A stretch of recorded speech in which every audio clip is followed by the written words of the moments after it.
Welcome back to Securing Abundance, and we're on episode 3.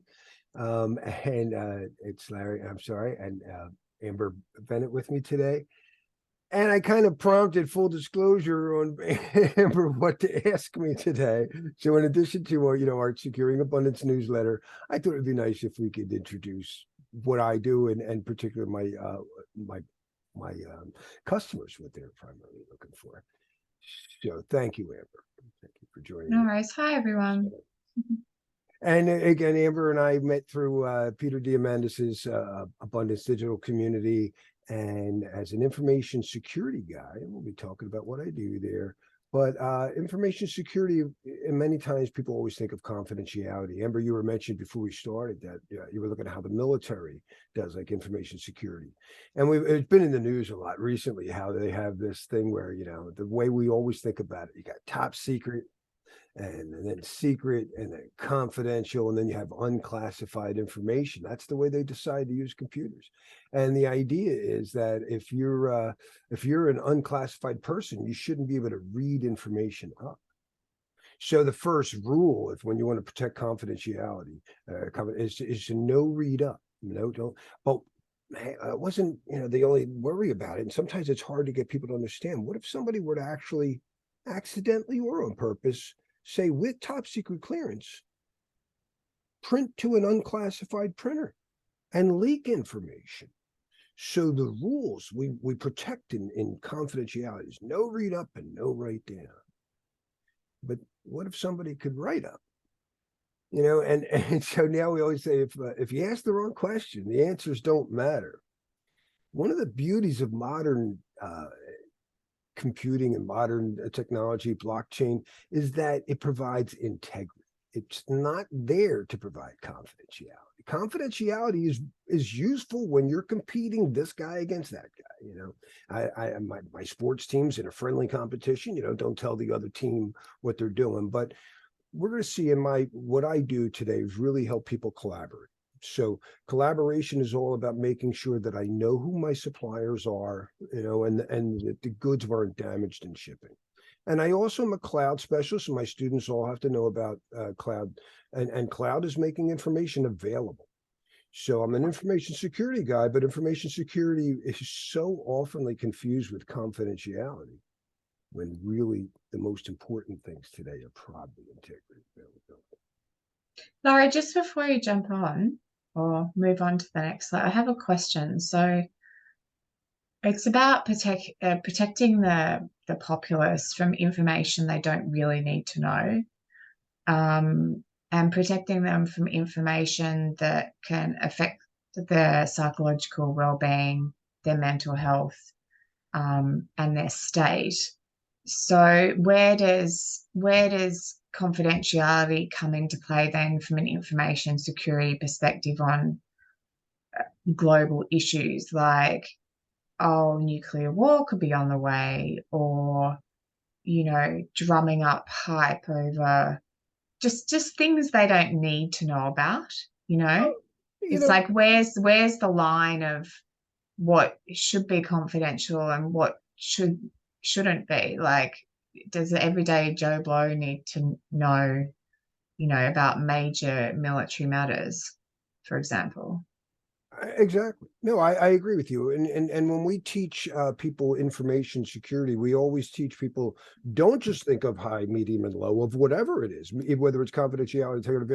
We also have compartments. So the people who say, when I work with a lot of large organizations, but say the people who work in research and development might need access to stuff that the people in sales don't need yet, or HR needs access to things that whatever everybody else doesn't need to know.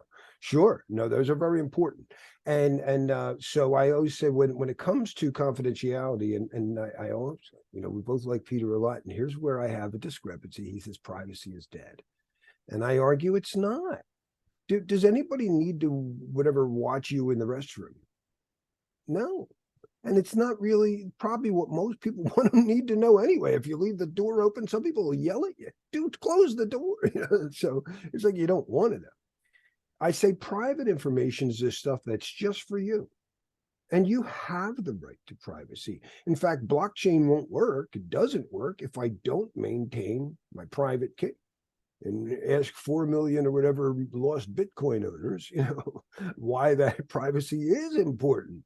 But if I need to share something that other people don't need to know, whether it's a family member or a doctor, that we call those secrets. So secrets are like, well, I'm only going to tell my doctor, but when we watch it, there's more stuff with, sharing secrets become a little tricky. Like I need to keep my private stuff all the time.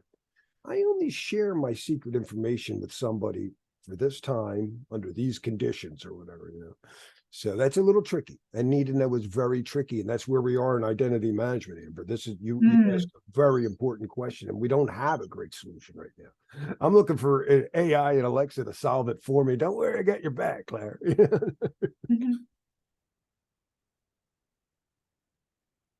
Cool. Thank you. Anything else on this slide? No, I was just, it made me think about, when you have duty of care to look after the mental health of, Well, that's what I want you here citizens. for. I want you to look at like, Larry, how does this help the average business owner or business leader or something? How does this help somebody, who's not, like I like to say, my job is really to make sure that the truck works, and then you tell me where to go, But Yeah. So, and again, when we collaborate, we're not trying to, compete with somebody else. We're trying to share everything, and that's to me just the way to go forward. And one of my favorite thing. So, as part of that, I mostly teach the works of particularly some standards, three basic sets of standards from what I call the Federation, but they're an international standard body that we all are familiar with, whether we realize it or not, from food color to the format of CDs or whatever, they're all come from here.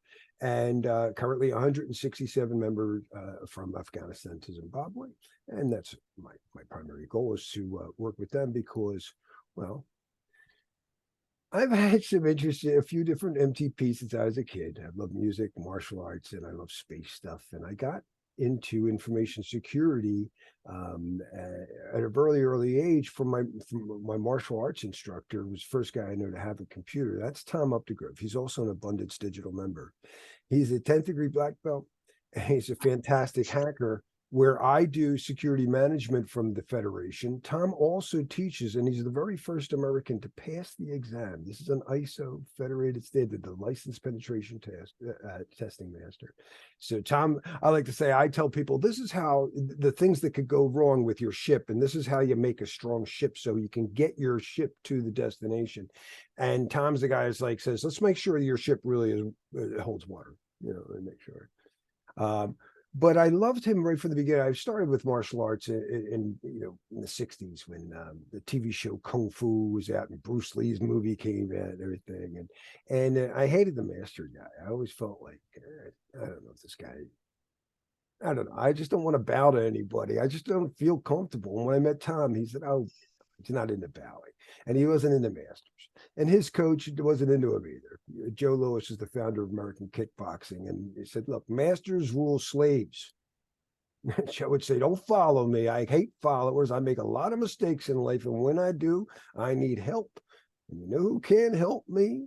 A follower. He said they'd make the same mistake. He said, you're going to make a fellowship with other, whatever, people. But we're coaches. And the coach, our job is to serve people. We're here to serve you. You're the star. And that's the way I hope that all my customers feel that I'm here. You're the star. Let me help you. This is interesting because it feels like a language technicality. Like I think a master's awesome. Ah, you're the master. Like Well, yeah, and you it's got to be careful. That's so funny because people want to pay respect to you, and they'll always say, "This guy's a martial arts master." And Tom and Joe would accept it and not argue with you in the middle of your thing because people yeah. mean well. No, and then Joe, if questioned, if somebody said, "I thought," and you go, "Well, you master yourself." What their person is referring to that I've mastered an art, not a person. So it's the term master can mean, he's a guitar master. He mastered, but it's not like, whatever. It's interesting because I think master it's a sign of respect to Right. use that language. Yeah. And you're talking about mastering something or the art of mastery, and then coach is like, it's like everyone's a coach these days. Literally everyone is a coach. It's such a, like, it's like a great word. Like, oh yeah, you're a coach. I don't know. I've had coaches since I was like 8 or 9 I in guess what sport. you never want to do is get in the way of the student. You don't want to be like, and if you're lucky, someday you might be nearly as good as me if you follow everything I do, as I did it. But that Instead, you want to be like, that's hey, dude, let me show you one of the things I learned that might add to your kung fu. but that's behavior based. That's not the word. Like, that's Oh, I not the agree. word. You know, It's behavior based. And also, like, when you look at, not that I've done martial arts, but I've done tiers of things, it gives the little munchkins something to aspire to. Oh, like, you want to be a coach. Well, coach is generic. It's like broad generalization. You want to be a master, or do you want to be a junior master? I don't know what the tiers are, but it's something to aspire I, to. I yield. I yield that. It's just like as I said, I wasn't Sorry, there I'm for it. like, I like the master thing. Another very, very important person in my career who really taught me how to reason. My mother was extremely smart. My father passed away when I was a kid, and my mother had to go to work and stuff. And she became a mother early, so she didn't finish school, but she was extremely well read. She spoke multiple languages, European languages, especially Greek, both ancient and modern Greek. She's amazing. And she was also, we grew up kind of poor, so she was always suspect of how the information came in. So you always hear people go, you have the things you know that you don't know, but it's what you didn't know that you didn't know that gets you. And my mother would be like, I think you left something out. What about the things you thought you knew you turned out to be wrong? So she was always suspect when somebody told. I remember I was a big comic book fan, and there was a side little thing in the comic that if you could draw Skippy the turtle, draw it into, send it into us. It was like the late '60s. I'm like 7 years old. Send us in your drawing, and we will see if you have the aptitude to be part of our correspondence art school, as my mother pointed out, the aptitude to send them money. So, so I draw it. I think I'm a good artist, and I give it to her. She goes, "Oh, you're going to win." And I said, "Looks just like it." She goes, "Well, it doesn't matter. You're going to win because everybody wins." I said, "Mom, it says a team of experts will." They want you to think, Larry. You know what they want? They want your Mm. money. So she taught me to be very suspect of, I don't wonder what they really want. And even my grandfather was a boxer, and he used to joke around. He goes, "Yeah, you see this? Well, you should have been looking at that." That's what they were trying. Mm. But she could also, like I said, take apart the English language. Like you looked at master. My mother would have pulled out the root words. She would have said, Yeah. first it came from the Latin, but the Latin stole it from the Greeks, Larry. And it means, and she also Mm. taught me one of my favorite important things in computing: garbage in, garbage out. Mm. And she got that from a wonderful movie. Amber, if you've never seen a Spencer Tracy, Catherine Hepburn movie, Spencer Tracy is the creator of the first mainframe computers, ENIAC, I think he's called, or something. And she is a fact finder, and he gets a consultancy there, and all of her colleagues are like, "Oh my gosh, they're going to replace us with computers," and she's like, "Well, they can't replace us," and she is wonderful. She's absolutely brilliant. She's still what it does today. I mean, it's still, and she said, "Garbage in, garbage out. If you give the wrong information to the computer, what do you expect you're going to get out?" It's Mm. really like, That's an interesting philosophy for life. yeah, Like, it's like information, like influence and information filtering. So, you've got all this information coming at you in this day and age, and people's opinions and them trying to influence you, even if you don't ask for it. And it's like you've got to pick and choose and weave what works for I get you. And suggested then stories you Yeah. might be interested in, and you know Mm, what, Amber, I called my drummer up today while I was driving, and I said, dude, before I forget, because I might walk through the door, if I had an idea for a song on that. I'm clicking on love. I'm only clicking on stuff that are bring me peace. mm. I'm not clicking on your why the world is coming to an end stuff. Yeah, It's interesting. And it's how fast you filter through that crap, um, and not let irrelevant things influence you. And what it's interesting, because a lot of entrepreneurs will be watching this, is like they say the most successful entrepreneurs say no the most.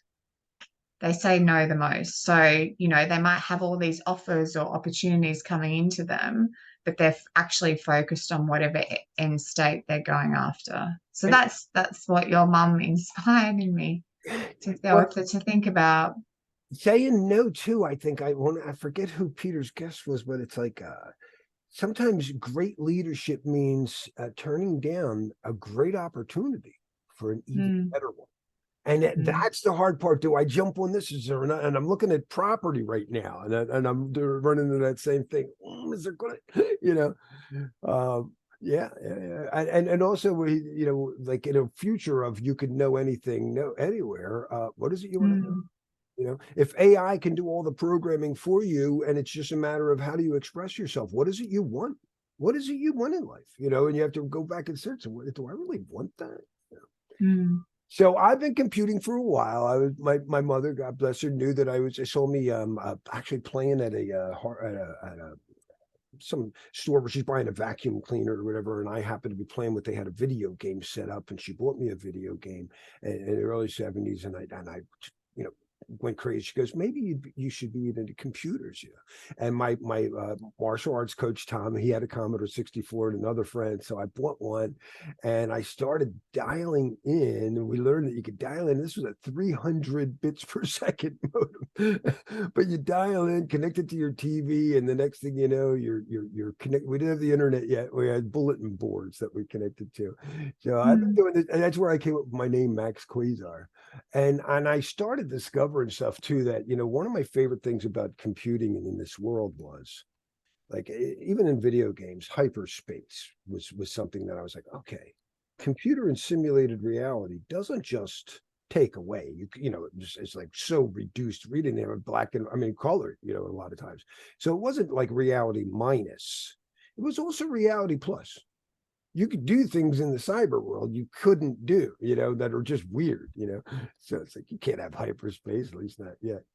Oh, So do you mind going back one, sure, Larry? yeah. I'm just sitting here going, oh, you'd be such a great teacher for kids. Just your energy. So, um, I've done a lot working in the kids space, like with Cartoon Network, Nickelodeon, Disney, a lot of names you might recognize. And my first was always sort of a strategy with consumer products. So it might be, I don't know, my first sippy cup Wait a second. or Hold on here. Because of your accent, but were they Australian? Martine, who I think you met, she's an Abundance Digital member, is my daughter. She was a big fan of the Wiggles. And I still have yeah. Wiggles had song stuck in my head. I can sing the Captain Feathersword song. Yeah. The Wiggles, I like the simplicity of the Wiggles, like the color blocking and the music.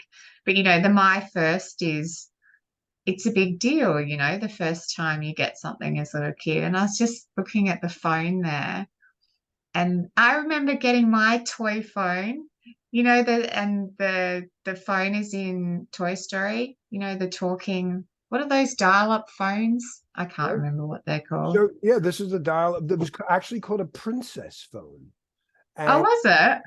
yes, it was called a princess phone. And Yeah.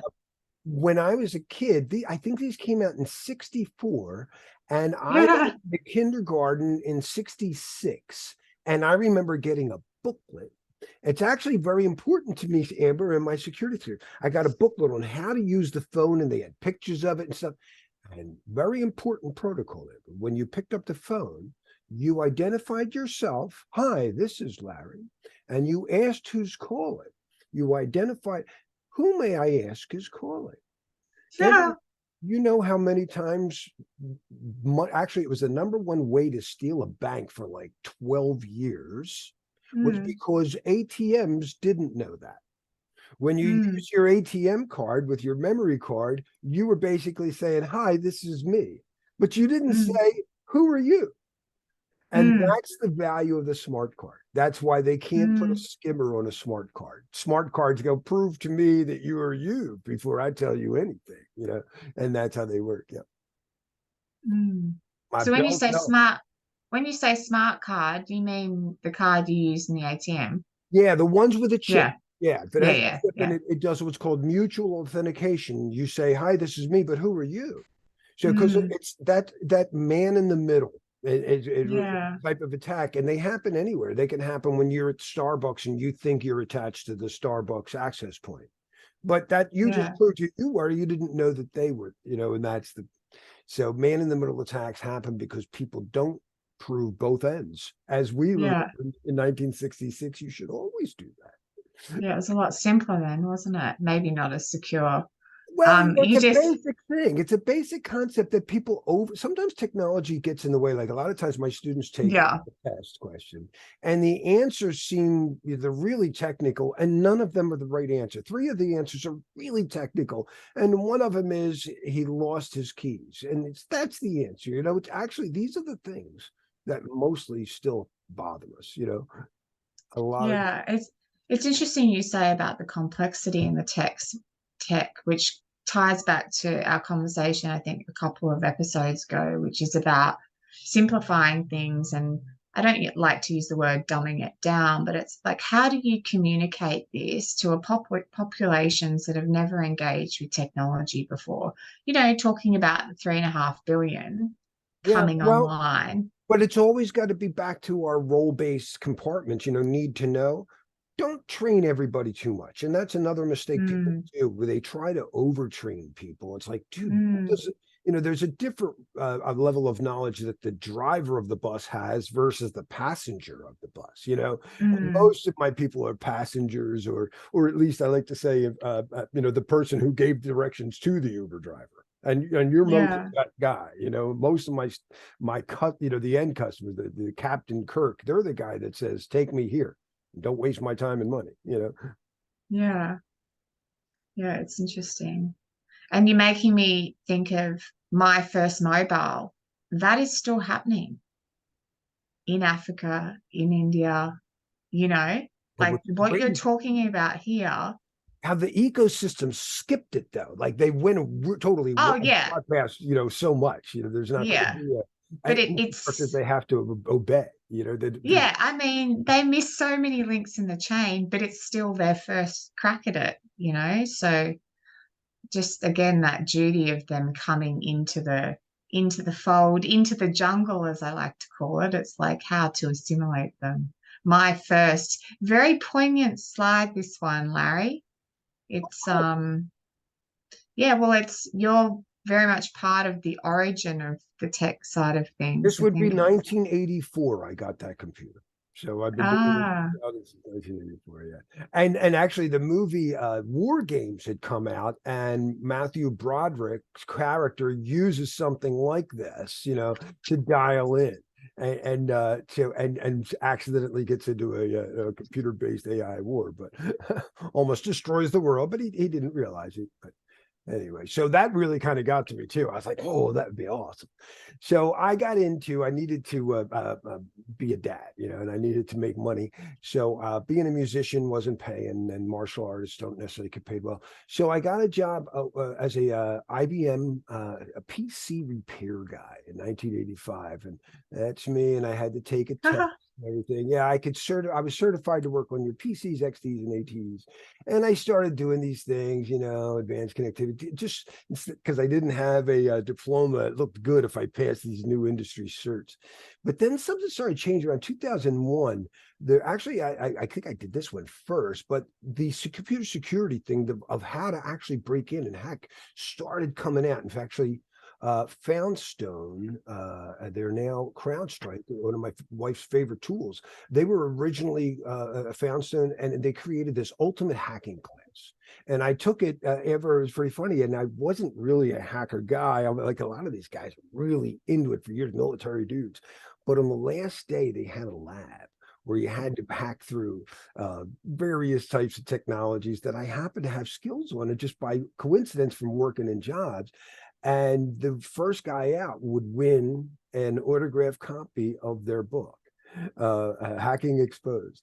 And I thought, I'm seeing people leave. It's Friday, and I was like, all right, I'm out.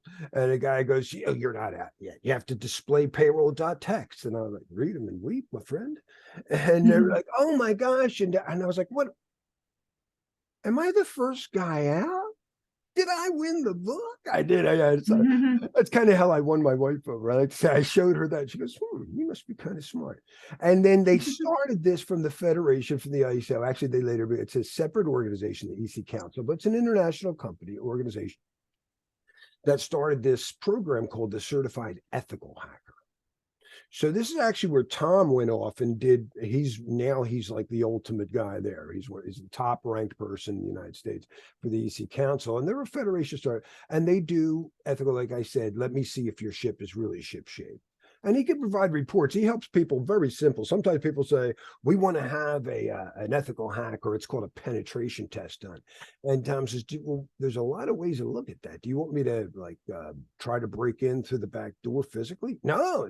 Do you want me to try and knock down your server? No. So a lot of this is letting people know, why do you think you need this?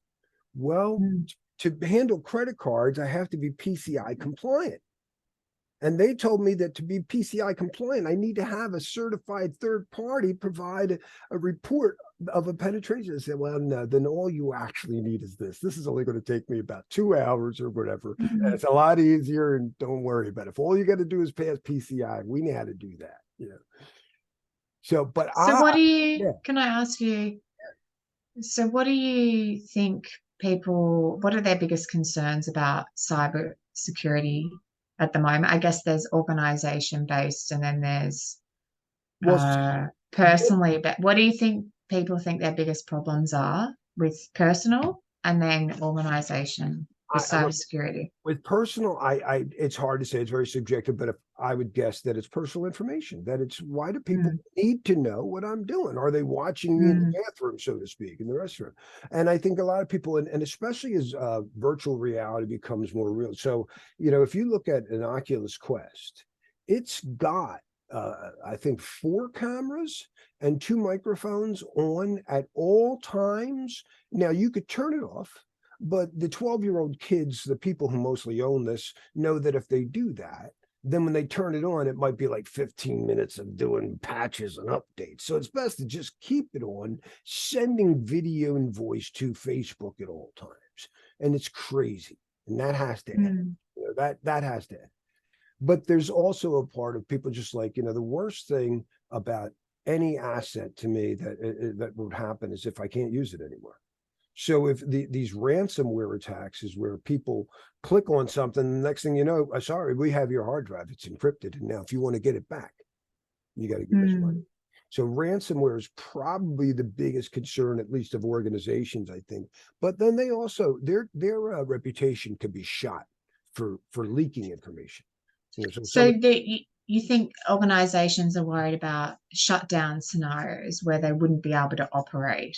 And reputational loss, so if they like, I hear their security sucks, sometimes that's not enough when there's only in one game in town, though. So there's been a couple of times when an organization you thought should fail, and for now they're too big to, but we'll see how long that goes on. The personal information, personal privacy is an interesting one. Like, there's been situations where things have been hacked, and I've thought to myself, well, what if my personal whatever was exposed? How would I feel about that? And you sort of have to get to the place of, so be it. You know what I'm saying? Because But what that's about the young kids? What about I'm a parent, and there were times when you'd see. I think one of them, it was horrible. A 9-year-old kid hangs themselves because they couldn't believe that this got out on the internet. And I mean, okay. oh dear God. And I worry about, again, children with these smart devices. So there's actually, I should mention her name, Kavya Perlman, is a great Mm, researcher, protector of children. She's created the Mixed Reality Safety Initiative and mm, trying to anticipate, what's going to happen in virtual. There could, your eyes often are like what you believe is true. We've seen that in a good way mm, where soldiers with chronic pain would see something else and it was more effective than taking morphine. But if somebody tricked your eyes and made you see something that wasn't there, that could mm, be dangerous to you. mm. So those are big concerns that are right around the corner. Virtual Well, it's reality, mixed reality are going to really raise the stakes.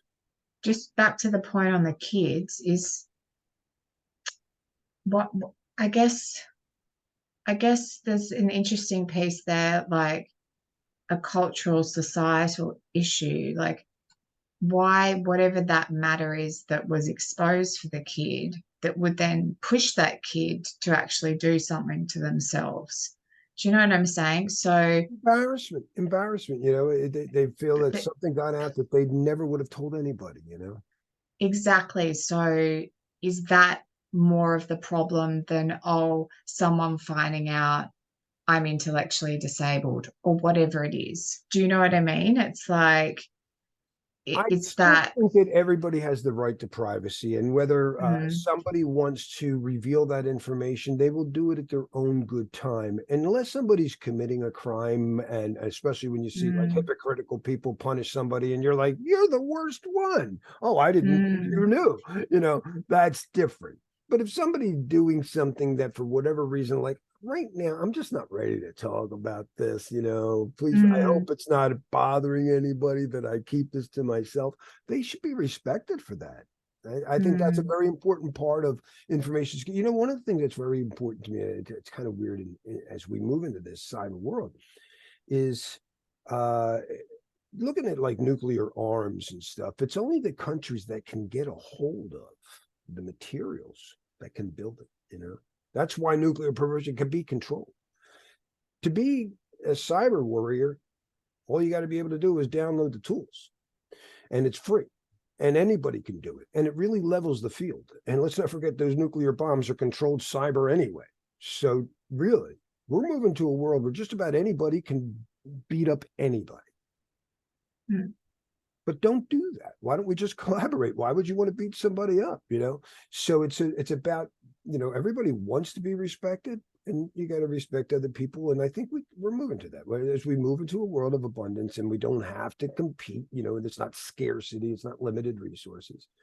But yeah, I think that's the challenge that we're learning to collaborate, and it's not easy road. We need to be kind to each other as we're and gentle. Sometimes I think it's funny, even in my field, where we're often like cooks. Some of my guys forget that your role should be more like a waiter. I say, you're not a cook. A cook is often like when somebody orders something, the cook might go, why would he order whatever, a steak well done? Who eats a steak? Well, mm, he's going to order with an idiot. But the waiter's like, I'm just here to make the customer happy, dude. You know, and I think that's more important. Don't make fun of people because they don't do it your way or order it and eat it. What do you mean a mm, T-bone? It's called a porterhouse over here. It's like, well, all right, so we ordered it wrong. Call it a different word. So I think kindness is really what's going to save us, and I expect it. I expect it's coming more and more. Very optimistic. Okay, to click one. yeah, sounds So good. these are the certs I've gone through in the past, but this changed my life. So in 2001, I was teaching like Cisco classes. I was teaching people how to network. I'm an old router packet analyst, really dweeby, whatever. But I had a student tell me, "Hey, dude, the way you mix in your martial arts and your philosophy in life, you should do the CISSP." And it came out in the 90s, but it was still relatively new. I certified in 2001. Sit down here, and I saw, unlike my other certs, they had a code of ethics. I was like, what? A code of ethics? And I read that there's 4 canons, but the primary thing that rules above all else is to protect society, the common good, necessary public trust in the infrastructure. And I was like, dude, this is like Jedi Knight stuff. So I decided I was going to go for it. You can see it's a Federation certified, accredited.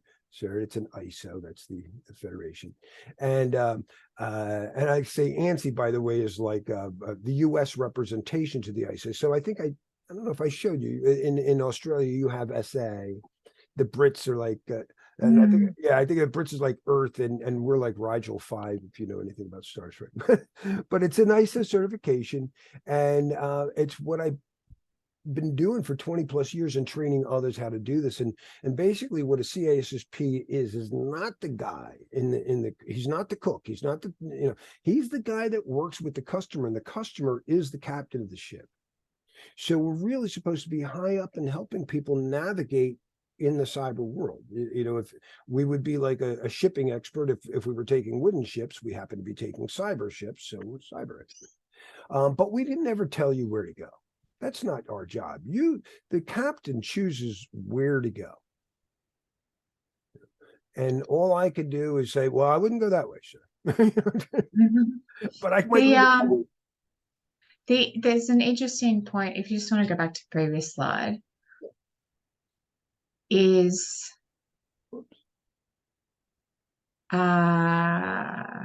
this word protect. So what are they protecting the society from, for? Our basic mantra is to protect the confidentiality, which I said is important in competition. Integrity. Hey, my leg doesn't feel good because of the soap you gave me hurt my leg. Then you're damaging my integrity. So integrity is not, just information. And then availability. Bob is not available because he died in the ship. And it's really crazy. I forget who was just reading about the start of the stock market. The first company on the stock market was the Dutch East India Tea Company. And they sent out originally something like 100 ships, and 30 of them made it back. And some of the people who went sunk on the other ones made it to the other ones, but not everybody. I think it was about like a 60% loss of men. So dangerous stuff. So this is what we mostly protect. Now we're information, so we protect that. If you say this is private to you, as long as it's not a legal requirement that I have to do, then I'm going to do that. I'm going to protect the integrity, make sure while you gave it to me, it wasn't damaged. It's going to come out the same way it went in. I don't care if that's your car or whatever. It's going to come out that way, and it's available. I often say this is like with my bank, and when I put my money in the bank, how much money I have in there is not your business, Amber. I don't know. You need to know that. Hey, if I put 1,000 in there, I don't want to find there was a hidden fee I didn't know about. There should be 1,000 still in there. But the most important thing is that when I go to take it out, I can get it. And that's often the biggest problem with security. And you see it in security in Congress when things are too slow and there's so much tax, it's not even available. It's like you secured my money so much that even I can't get to it. I think you're missing something. That's not secure. That's called a denial of service. And now we get supply chain problems. And that is often what happens. People think about confidentiality. Yeah, I'm glad you locked it up. Do you know where the key is? You lost. Okay. You hid it so well that even you can't find it. That's not useful. So availability for me is the most important thing. And we saw that during COVID, all these and with Ukraine and Russia, right? Wheat, right? Availability of our supply chain. This is why I love these free data sources, these free data sets. It's why I love Google Trends. I can jump in there and go, okay, it's the most used search engine in the world. I can go and see like that, what the population globally, bar probably China and those not on the internet, are actually looking for. What questions do they want answered? The power of that availability is literally second to none. It's funny. It's Google hacking is a term we use in my field because of, I think it started in 2005, pardon me, by Johnny Long. and he exposed just what you were saying, how powerful this thing is, and some crazy stuff you could find that you wouldn't, you'd be amazed. Like people put in internet cameras and don't protect them. It's very easy to find them, and then you're looking at people's cameras wherever it's just so incredibly easy to do a lot of hacking just with Google and find information gathering. I mean, that availability, like when you say hacking, what do you mean? Sorry. Like, here's what I really think of as hacking. So along with the ISO, there is another type of thing that we go, it's the Internet Engineering Task Force, right? The IETF. And they have a definition of terms that we use. They make a lot of standards. And if you say hacker, hacker, and what do they think at the IETF.org? And I should say, see.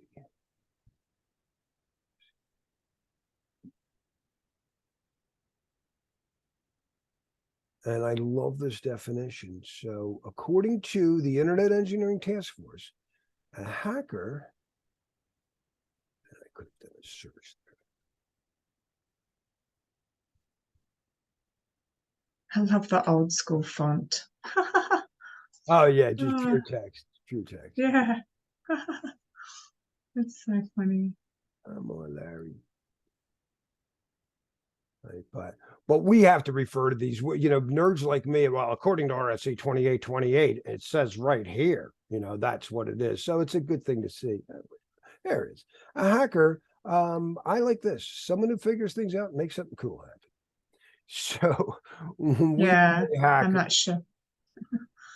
But today, the term is often misused by the journalists that have a cracker. So according to the RSCs, according to the people, so actually some of the best security people I know do call themselves hackers. That's on my LinkedIn protocol. And we mean it in that context. We don't call ourselves a cracker. A cracker is somebody who tries to break in without being asked. No one said, test my security, and they did anyway. A number of people have done that, and they thought it would be cool, and it's not cool. Right. That's, it's just, what is cool, and cool is basically, I think what we all know, it's the golden rule. Don't do anything you wouldn't want somebody doing to you. That's pretty simple. My understand, I know there's like these hackathons and that kind of thing. My initial go-to on the hacker is someone that's done something that they're not allowed to do and accessed information and tried to shut down the grid or whatever. That's where my mind goes when I hear the word hacker. Right. And you're not alone. That's what they're trying to go. So here they define a cracker as what you're calling. Now, again, it's a word. What is a word? Is it called a T-bill or is it called a porterhouse? Is a master a good guy or a bad guy? It's a semantic thing, But to the guys in the field, we say, no, you're talking about a cracker. That's somebody tries to break and gain access without being invited to do so. But actually, there's another series of terms that people argue is rooted in racism. I don't know, but you think of the good guy as the good guys are white hats. Oops, white hat. And the bad guy is the black hat. But the problem is there's a lot of people, like you said, they're trying to just raise awareness for Save the Whales, but they also took down PayPal, and that's the problem. We have these gray hats, and we call them sometimes hacktivists or whatever. Well, that's gray zone tactics, right? That's where a lot of the war is going on at the moment. So. Yeah, and it's hard. I don't, one of my favorite hackers in the world, in fact, who helped start the Certified Ethical Hacker program, was Ralph H. Amendia. Ralph H. Amendia he's done a lot of work with in Hollywood, with Mr. Robot and oh gosh, Snowden, the movie Snowden, but he always said, I've never met a black or a white guy in my life. He said, everybody I know is a shade of gray, but it's we're all just people. We're all just people, and we're trying. I love the fact that you raised availability, because I've just been looking at the open that's the most source side of things, and it's like I guess the more things are available, the better we can solve problems. Like I said, I go into that Google Trends and I'm like, I can see like this, what's going on the landscape. That said, people say, well, Google's manipulating the algorithm, they're corrupt, yada, yada, yada. And I'm like, well, garbage in, garbage out. It's like, at what point do I go, okay, there's this big picture, Google's a piece of work, or I just go, I've got this data pool here that's cataloging, I don't know how many people, what is it? So maybe What? 2.5. 2.5? Well, Google's not in China, right? So I'm like, how many Currently, people? I don't know. It's a good question. How many Google Well, if there's Facebook's not in China either. So if there's 2.9 billion accounts on Facebook, I mean, there's probably replication accounts. How many of those accounts are business accounts? I don't know. I'm going to say maybe 3 billion people use they're saying Google. according to Seamers, but I don't know. Maybe they have 4.3, one number. It's hard to say, but that's one number somebody pulled out. That's probably a bit high, I would think. If you strip out China, China's not using Google. So it's probably lower than that. I'm Well, it's going to, funny. You got to be careful when you say China officially, but I know a lot of people in China that have VPNs that'll let them do whatever. In fact, okay. I'll tell them a YouTube video, and they'll go like, "Oh, wait, I can't get in. We blocked that." And I go, "Oh, sorry." He goes, "Hold on, let me get my VPN going." Okay, what is it again? And then, Mm, okay, but that doesn't mean that you're not right overall. That of the whatever 1.3 billion people in China, maybe only 2 million use it. You're just getting me thinking about this. Where is the balance between protection? What are we protecting ourselves from? Well, ourselves. And then availability of data to solve, local, regional, national, interregional, and global problems. When I was a It's kid, really interesting. what are we protecting ourselves from?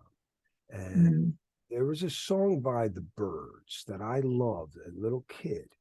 And it was about protecting himself from the rain. So they built this wall to protect this garden, this beautiful garden. mm, But when the sun came and the gentle rain of spring, they could not reach the garden, and it would have mm. died, safely and securely died. So you got to be careful with security. Security, if done wrong, can kill you because security Yeah. is death. That's right. Yeah. Yeah. Yeah. And availability, like it would needed availability of the sun and the rain, or else you can't protect it. Everything. It's like when I always Mm, think of when I breathe in, I don't know what I'm breathing in. It's a new mixture of air mm, that could be poison, but the alternative is death. So mm. I have to Yeah, exactly. lower the shields. Yeah. Yeah, it's interesting because, like our armed forces, they're called the defense force. Defense. Defending can be like, well, it can be an observational position. You know what I mean? It's usually like you go on the tack that's straight up, but it's like, I don't know, sometimes it can be like you're on the back foot, you know?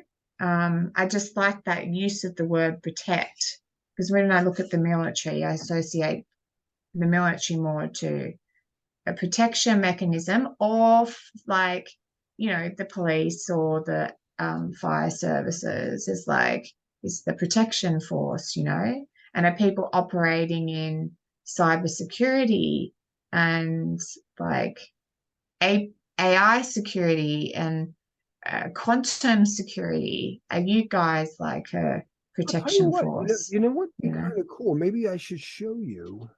This might give you a little more context. As a CISSP, we look at security from 8 different domains. So the Mm, CISSP, yeah, that'll be interesting.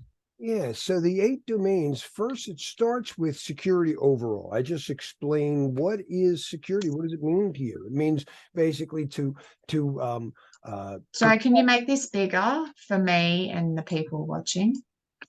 Because I can't see that. How's that? Yeah. Oh, so security and risk management is basically the overall big purpose. This is what the CISSP is. Look, we just want to help you navigate your ship. And risk actually comes from the Greek. My mother would have told us. They're the cliffs under the water. When you steer your ship, you can't steer out of dangers that you can't see. You know, you could see something, but you might think the island's a mile away and it's right in front of you, just 3 feet underwater.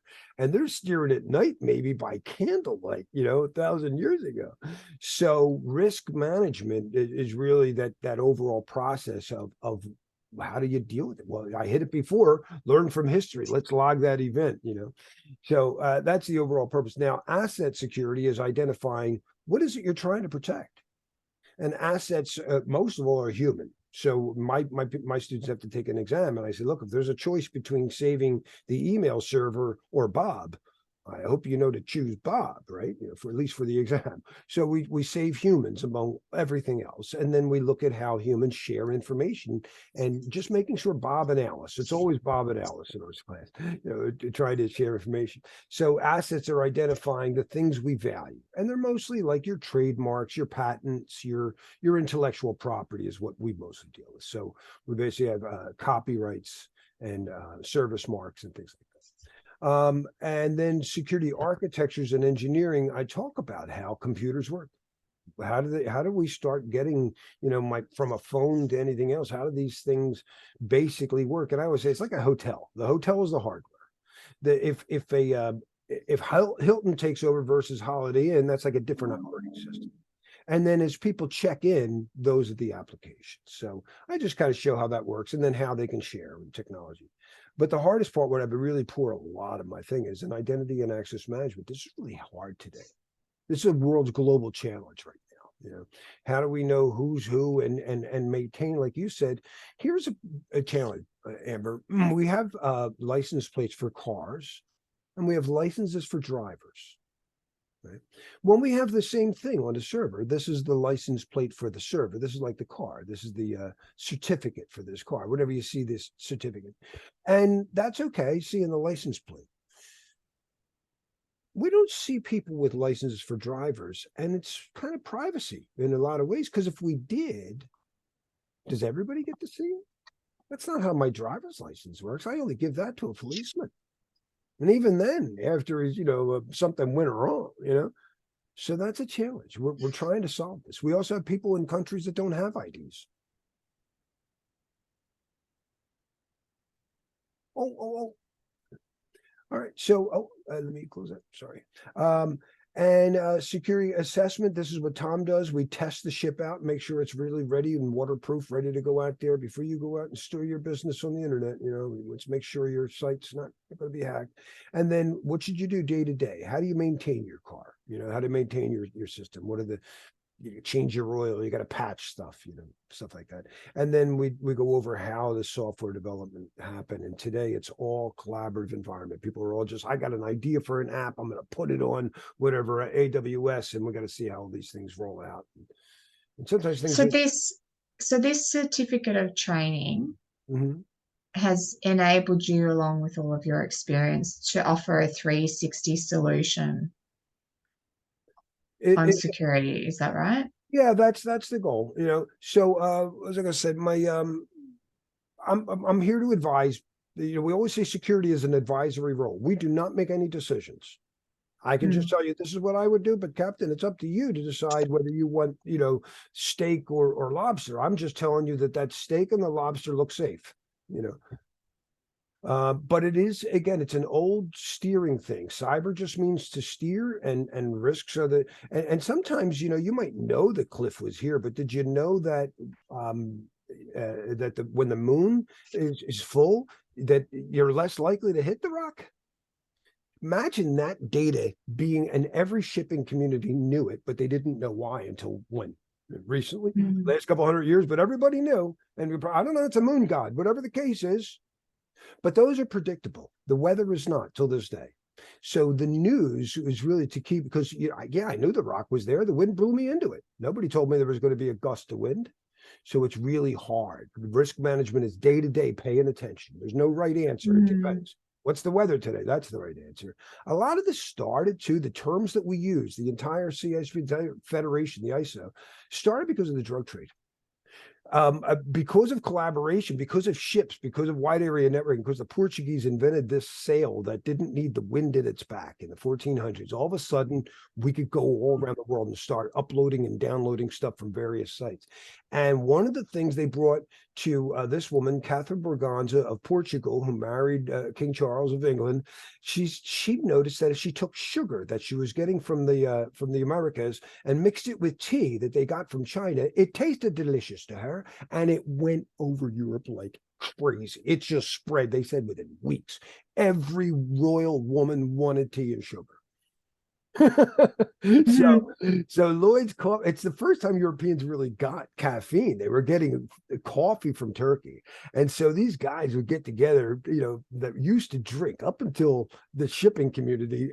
Most Europeans just got drunk, and then, when they were done, they fell asleep. But these guys are buzzing on caffeine, getting ideas. Dude, you know what else we could do? So they created an insurance company, a bank, and these are still here today. They created the news. They were the first to adopt telegraph machines because ships needed it. And as soon as they patented the radio, they will do that too. Because ships, once they left the dock, didn't know the weather, but once they got a radio was patented in 1909. By 1912, they wouldn't insure you without one. So they really pushed a lot of data communications, and they created the term. So this is like when somebody takes their test, or it's a validation, but the certification comes from the ISC square. And accreditation is like when somebody decides, all right, if your ship is certified and the equipment is certified, that's a certified sale, and your staff is certified, you're ready to go. We'll invest in you. You can get insured. And that's how all this stuff worked. It's all old shipping stuff. So I do the same thing, only instead of the ship, we have your information system. Instead of the sales, we have your technology, your computers, and we still do your staff, your people, and that's what I teach. And today, they're still around. They're insuring the cybernet. They're spaceships. They're the first to do space. So the first to do cyber. They're still around today. And where are we going? Like Peter, I'm an old Gerald O'Neill fan, and I started with Timothy Leary. Timothy Leary said that most of our problems are really just navigational problems. People don't know where they're going. When you were religious and you thought Wotan was the god, or the turtle god was the god that he created, you figured, well, we're eventually going to go see Wotan, the turtle god. But as people become more scientific and sometimes atheism creeps in, they're like, I guess we're going nowhere. No one did it. It's like, no, you can't do that. We're going somewhere. Surely we're going somewhere. That's why you need experts in certain areas to help you navigate. Well, Leary created an acronym that I loved, and this is when I first saw Peter. I was like, oh my God, he's living it. SMILE. It's for space migration, intelligence exponentially squared, and life extension. And that was like a 1977 book I read and been obsessed with. My martial arts coach Tom gave me that book. It's called Exopsychology. So yeah, been obsessed with it. But my basic thing is this: you, the captain, any business owner, whoever, the captain ship, they're going to decide where they need to go. And they're going to say, well, whatever, we're going to go from England, we're going to go to China, we're going to grab some tea, we're going to upload some gold, we're going to download tea, and we're going to get back here without wasting time and money. And so my job is to help you do that, because, you can't just say, I'm going to bring 4 tires, because what if you get a flat? But I don't bring 20 extra tires. So I can't just say, let's just meet the goal. We have to give room for some issues to happen. Maybe the weather will get bad. So that's my goal, just to help senior management. I'm basically like a waiter. These people are managers. My job is to figure out what they want and figure out how to get them there. So this is what a CISSP does. We're not this guy who's like, they're stupid, they should have ordered the steak. And actually, most security problems, I say, are this guy, because these people love their business. They're the business leaders. I like being the CISSP. I love my job. Developers love their job. You know who doesn't love their job? The dishwasher. People who do day-to-day operations. He took this job because he's a guitar player, and that's not paying the bills right now. And did he really clean it? Most of our problems, they come out with a patch. Microsoft comes out with a patch. Dude, did you patch that server? That patch has been up for 40 days. That's where our problems come. They're not technical. Somebody performed an incredible mathematical trick using a quantum computer, broke and stole our stuff. It's like, oh, I left the door open. Sorry. I propped the door open so I go out back and have a cigarette. Nobody likes this job. I'm just as bad. My car will say, your oil's up. You got to get, and it'll give me 1,000 miles of warning. And I still don't take it until it's like 2,000 miles past that limit. Nobody likes doing security. And we want to make it as easy as possible. This is where we try to automate. This is, to me, what automations. This is the dirty, dull, and dangerous jobs that we want to automate. Let other people do the other stuff. Let robots do all that stuff. We're getting there. So they're coming up. My mom's taxonomy of information. It's not that the true information is like this says shirts, and when I open it, there's shirts in there. I was right. This one says private, and there's a lock in it. I don't know what's in there, but I know there's something in there. In the back was a hidden panel. I didn't know about that. That's the things you didn't know that you didn't know. But the bigger problem is the things you thought you knew. This one said whatever underwear, but my missing shirt was in there because I didn't even bother looking in there. Misinformation, fake news. This causes the problem. Our biases, when it seemed that way to me, boy, you didn't think of it from this perspective. That last point is very poignant. Sure, that's bias errors. That's how and that's, I think, with shipping and collaboration, we can all get everyone's opinion, and that's the beautiful thing. And we're getting there. I am definitely a very positive, optimistic guy. My job is to help you, really not like scare you. You better buy security. It's more like, dude, we can get this done relatively cheap without wasting time and giving too much friction. So that's it. Thank you so much. But that's basically what I do. And again, this space colony was the same thing that I fell in love with in Jared O'Neill's book, but this was actually commissioned by Jeff Bezos. So I found out just like 2 years ago that while I was reading The High Frontier and going, man, I loved it, Jeff Bezos was sitting there in class nodding to the professor. Jared O'Neill was his teacher. So, oh, really? There you go. So, that's really interesting. I love learning about your story and what you've done and where you've been. And what do you call yourself? Max Quasera? Max Quasar. That was an old hacker. What is that even? Oh, is it? That's so funny. I'll just call you Max from now on. When these things started, when I got my bulletin board, you would connect to what's called a bulletin board. So you didn't have the internet web address. You'd get somebody's phone number, you dial that number, you'd hear, you'd unplug it in, and then you'd connect, and then you'd download, like he'd have like broken games. His site might be called The Bandit. So I was like, I got to give myself a cool name. So I just came up with Max Quasar. I had read that quasars are some of the oldest light in the universe. And when we look at white lights, so I thought it's, lighting the way, maximum. That's great, Larry. That's great. You should roll that in a bit more, I think. It's great for someone like me who's not an expert. And when I've been reading up on what the Defence Force's strategies are around their data strategy, their AI strategy, their security strategies, then one of the biggest priorities for them is training their workforce to be literate in this stuff. It's like, it's actually, it may not be part of your job, but it's like everyone needs a baseline literacy level because everyone is interacting with the platform and the tools. And if that's what the Defence Forces are doing, and their work has significant global impact, it's like the same philosophy really applies to anyone else. This is actually a competitor of mine, but sorry, and this is from a competitor's website. But anyway, Department of Defense Directive 8570 is where all my money mostly comes from, Amber. Since 2005, this has been a requirement that applies to my DoD, Department of Defense, IT users, information technology, so and administrators. So they have 3 basic levels.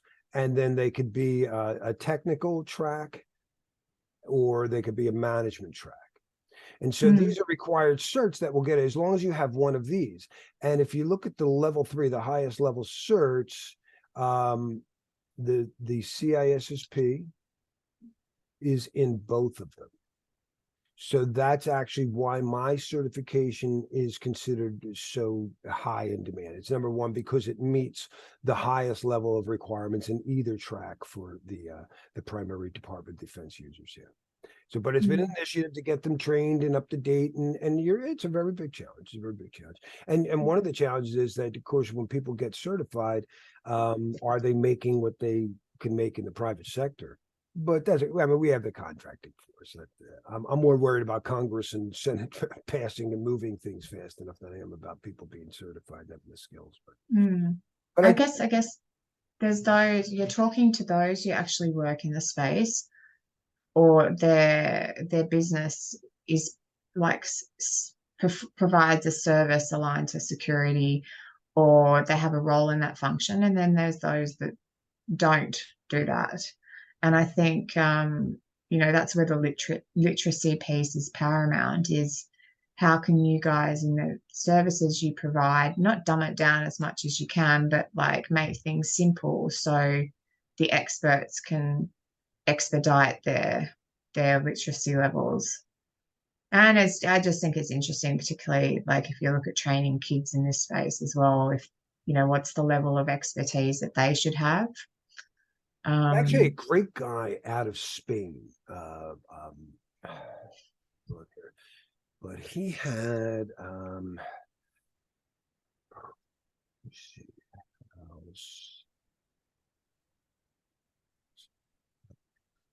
I apologize, I can't think of his name. Oh, I'm so sorry. But there's been a number of initiatives, and one guy, I wish I could think of his name off the top of my head, and I'm so embarrassed. But he's been very helpful to me. Oh, he's from the Austin, Peter Herzog. There we go, Peter. I still love Peter Herzog. And he has a security program for children. He's a parent. Schoolhouse. So yeah, so there's been a number of people who are trying to help in that field, and get kids. I always said that, like when I was a kid, we had something called the President's Fitness Award, and we wanted to get it, as a badge if you could run and do pull-ups. And I think we need like a cyber fitness award. We need something to make, cyber security cool to kids, because a lot of it's kind of corny, or dry that I can't do it, Well, I guess if we're tying back to the STEM conversation, the government's program, You Belong in STEM, it's like the purpose of getting the kids more engaged in the maths and engineering is they said one of the objectives was workplace readiness. And I guess it's for these type of roles. So I'm curious, at what point is it relevant to bring these levels? Hacker High School. There it is.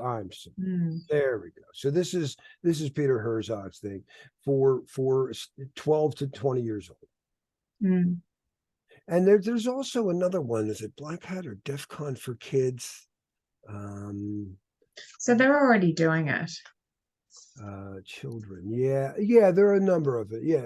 And okay, that brings me back to one other point. Is I've been reading about quantum security and the future of quantum computing, and that's where actually, if you're really forward thinking as an organization, that's what you need to be thinking about. So I don't know if so I read it off the back of that. Yeah, I'm not really worried about, but they finished. They selected the algorithms. We have standards. So this is the National Institute of Standards and Technologies in the United States, but we've selected algorithms that we can use for post quantum.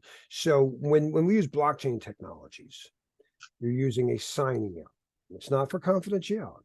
It's not so you don't know Bob's secret thing. It's to make sure it came from Bob. This definitely came from Bob. That's called a digital signature. They've selected a couple. We have the primary one they want us to use is crystals dilithium. Star Trek fans should get a kick out of that. But we could also use one by N-Truths called Falcon and Sphinx Plus. These are all so far Mm. resistant to what's known as Shor's algorithm. So you may recall we had that wonderful presenter at from Abundance. Hmm. So yeah, so she was aware of this as well, and she pointed out, and that was part of her take, that whether or not, like, I'm one of these guys like, I'm still not, throwing my head into believing that quantum computers are going to work. My joke is, Mm. it's like, yeah, the results are random, and when you look at them, they change. So, but but even if it does, her point is, isn't it better to be safe than sorry? And I can't argue. Yeah. Mm. So these will make it. Yeah. So these are Yeah. So yeah, I think my takeaways from today are you have a good balance of appealing to those that know the space and those that don't, and actually kids as well. I think you could be educating kids. You've got great analogies and um, yeah, there's some great frames of reference, I think, for Actually, some I was kids. going to, I had some websites ready to show you. And one of them was like, well, here's our code of ethics. It's a CISSP. We're supposed to protect Mm. society, act honorably. And we always point out that these are solved in order. So, for instance, the law used to be that men could vote and women couldn't, but that would go against the common good. So a Mm. CISSP would prioritize this. But I also wanted to show you one of the things I didn't have Star Wars when I was growing up. Where we kind of are today reminds me of the pirate days. And this was a very influential movie about a very romanticized version of the pirate, Captain Morgan, from like Captain Morgan and Coke. But the way the pirates were, they were privateers, they were private shipping companies. It was like FedEx and UPS or whatever, but they were heavily armed because they could be, whatever, anybody could attack them. So, and they became pretty nasty. They would rob each other and stuff, But eventually they became what the British Royal Navy. They unified and standardized, accepted things, and agreed to work together. So this Mm. is a very important movie. I don't know if anybody. So maybe you can play the trailer next time. Oh, I'd love to. I love an old trailer. Yeah, that was fascinating. And the My First was for me the most impactful slide out of the whole. Oh, thanks. Well, Yeah, because it's your origin story, but it's everyone has their first of something, my first, and the excitement you feel as a little kid when you get my first like tricycle or that kind of thing, the feeling you get. sure. It keeps bringing me back to these 3.5 billion people coming online. It's like my first mobile, oh, my first email address, oh, and it's like guiding them into I don't want to call it a jungle. Sometimes it feels It's like a like the jungle. pirate days. It's kind of chaos out there, though. That was the thing about the pirate Mm. days as they were, before they unified and became the British Navy, it was rough. And when they did create it, not everybody wanted to join. So, Mm. and I think that's a very good analogy for where we are. In fact, the first Mm. bulletin boards that I went to were actually called the Pirates Cove. Oh, really? Yeah. Pirates Cove, and That's anybody great. might remember that bulletin board. And there's this whole like role play and nod to history here. These little things actually make it more enjoyable what you're talking about I know it sounds silly and it might sound off topic, but it's nods to history and to make your team dynamic more fun, that kind of thing. I like the threads in there too. That's nice. So just some observations, Amber's random observations, but my first takes I the will money take it. I today. can't tell you who I am. I keep saying it, but really, I have my wife and kids who hear me every day, and they don't want to listen to it. They're not fascinated by anything I say. And my students do, of course, they're there to listen to me. But Mm. and I always joke around with them. I go, I'm glad that you're listening because I don't get that respect at home. Mm. I think you'd be awesome training kids, Barry. I really do. I've So, worked with some, but in the martial arts community, Tom's worked with it a ton. Tom has worked, in fact, mm, 70-80% of their money is from the children's program. nice. I've worked a little bit here and there, but mostly my own So team. I have to run. Sorry, it's the morning you so here in much. Australia, but maybe if you want to get Tom when we talk about education on the next one. That would be awesome. I will ask him his availability. All right. We'll get Tom next Cheers. time. Cheers. Bye-bye. Bye. Sorry, I've got to go.